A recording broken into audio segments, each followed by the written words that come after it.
I have to apologize in advance for blowing your minds with extremely unfunny lecture. So, I've been doing meditation for 12 years, more or less, and I've constantly been looking into the ways to deepen my practice.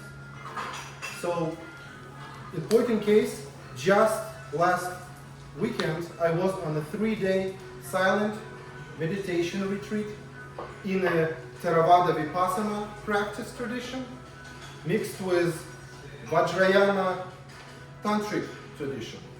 And you might be thinking, well, I know some of these words, like and the, so allow me to articulate.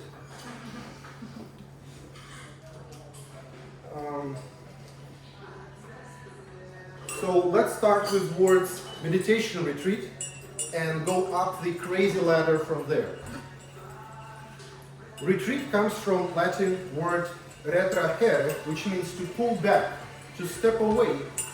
In this context, it means to step away from your hustle and bustle of everyday life to some secluded place, preferably away from busy city, somewhere in nature where you can focus on yourself and do some practice.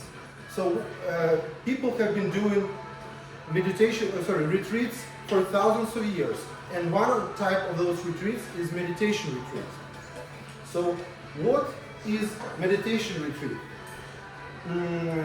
It's basically a way for you to focus on to find inner peace, to deepen your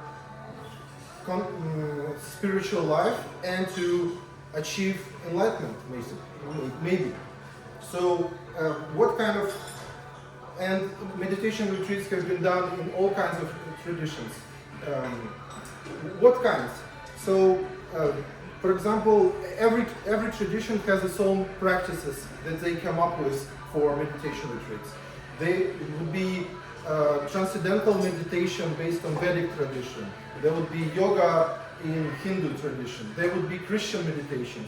There would be Islamic Mukaraba, Jewish Kabbalah, and there would be some secular, non-religious meditation traditions like body awareness exercises, breath meditation, and of course Buddhist traditions. So what do you need to know about Buddhism? Buddhism is not one single monolith thing. It has branches. Similar to how Christianity was single, then split up into Orthodox and Catholicism, and then from Catholicism you have Protestants, and now there's like explosion of different Protestant branches. In Buddhism you have 3 main branches. One is Theravada Buddhism. It's the oldest one. It's more than 2,000 years old, and tracing its lineage basically straight to the Buddha. We have, in its practice in the southern Asian states, so Laos, Cambodia, Thailand, Myanmar, and Sri Lanka. So from that, there was a split, and there was Mahayana Buddhism, which is practiced in China, Japan, and Korea, and they all call it by the name Zen, or the different variant of the same word. And from that, there was another split for Vajrayana Buddhism, which is practiced in Tibet and Mongolia. So,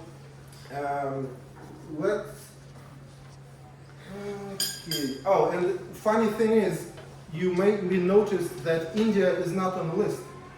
The very place where Buddhism was born and Buddha was born is not practicing Buddhism very much. Funny how life works this way. Okay, so Theravada Buddhism, the one in the south, remember, the oldest one, it has 3 main practices that they do. They are practicing loving kindness, focus meditation, and insight meditation. And the main important one is the insight meditation called Vipassana. That's what gives the name to the actual meditation practice. The whole retreat's called Vipassana retreats, basically.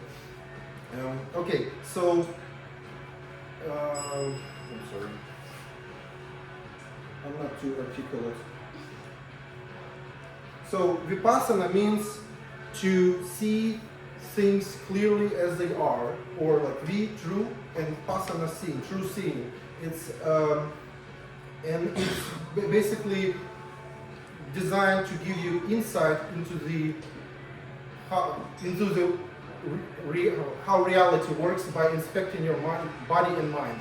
The first stage of the vipassana, called analytical knowledge of body and mind. It's where you pay so close attention to your immediate experience, to every thought that pops up, to every sensation that pops up, that you clearly can label it, oh, this was a thought, this was an experience in body. And you don't mix up those two, because we tend to do that. And that will be the first stage, which probably is enough for more lay practitioners. So this covers the Theravada Vipassana part. Let's proceed to Vajrayana Tantric part. So the Vajrayana Tantric is practiced in Buddhism, in Tibetan Buddhism. And Tibetan Buddhism, it has 4 main schools.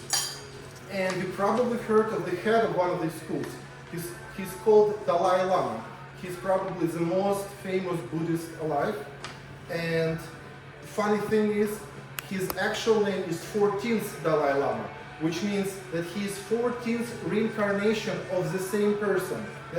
So it's basically the same person living 14th life.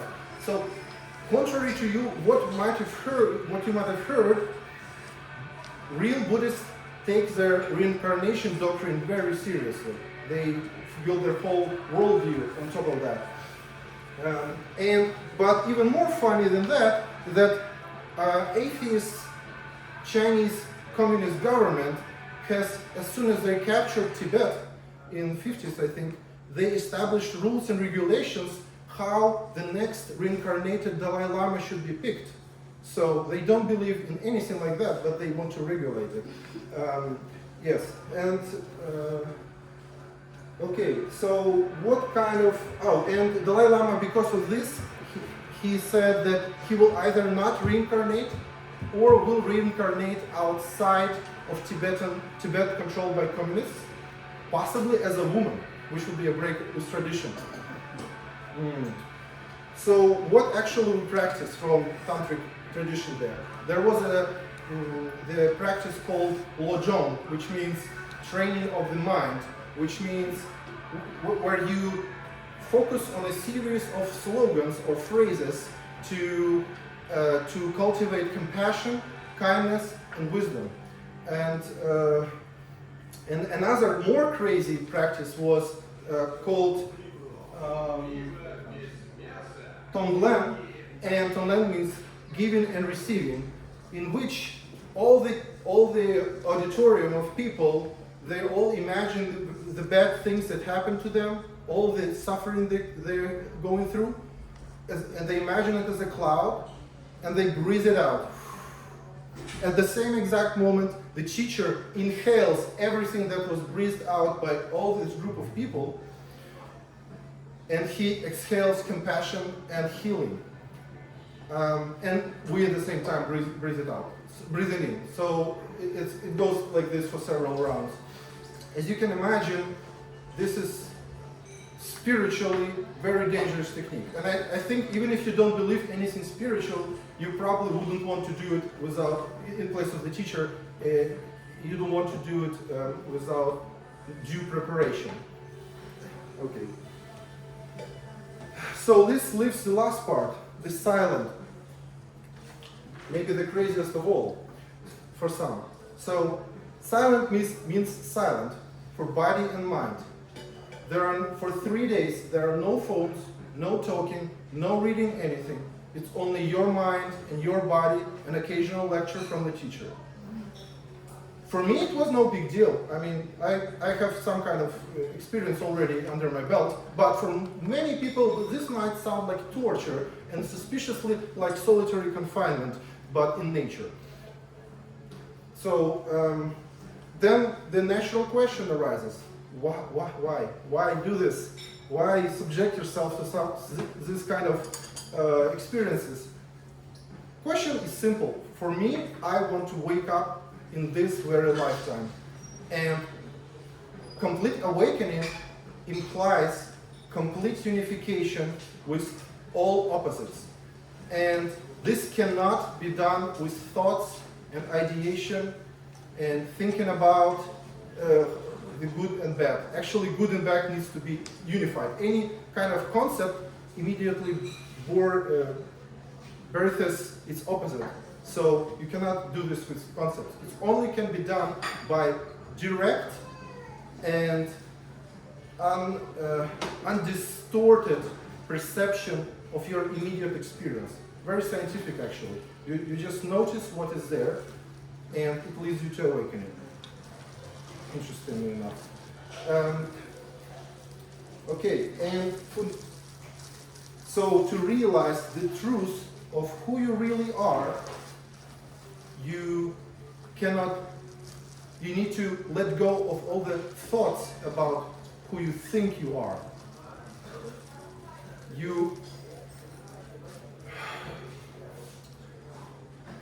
Yes, your name is not, insert your name here.